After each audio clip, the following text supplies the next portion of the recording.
faccio un lago, già mi ammazzo. Non portami da adulto, si batto. Vieni con me, spacchiamo tutto a Seattle. Nudo nella pianta rossa col passo nel colpacco. Ballo come i Pussy Riot. E nella testa sento cori sovietici. Che non apprendermi sono toni solletici. Hanno sconfitto Napoleone, hanno sconfitto Hitler.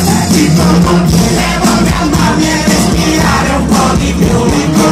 Devo staccare il cane da quell'auto blu. Gli uomini del calcio mani, la destra in giù non vanno bene, non devo accomunare fede e schiavitù. Dovrei baciarli a stampo come le cattu. Mi spediranno in cielo come una Soyuz. Avrai ragione tu.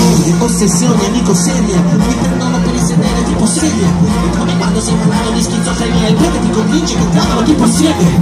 La volta che ho un fronte le visioni, come te che ti avvicini mi chiedi alle visioni. Dovrei guarire, ma detto tra me e te, ho meno chance delle previsioni.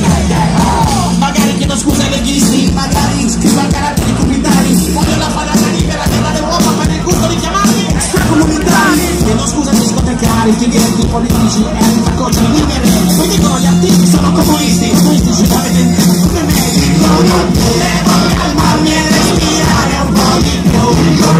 Devo staccare il cane da quell'auto blu.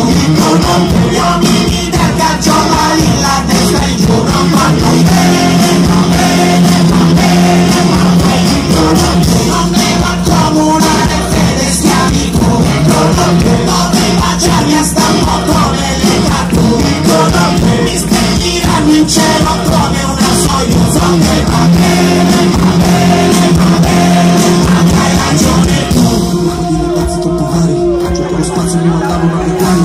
Ora lo salgo seduto sulla panchina dopo averli legati e posizionati sui binari. Sono un treno che viaggia sulla quarantina, ma non ho ancora smaltito l'adrenalina. Dovrei essere pagato come De André, sto come il rapper Andrea Andrea.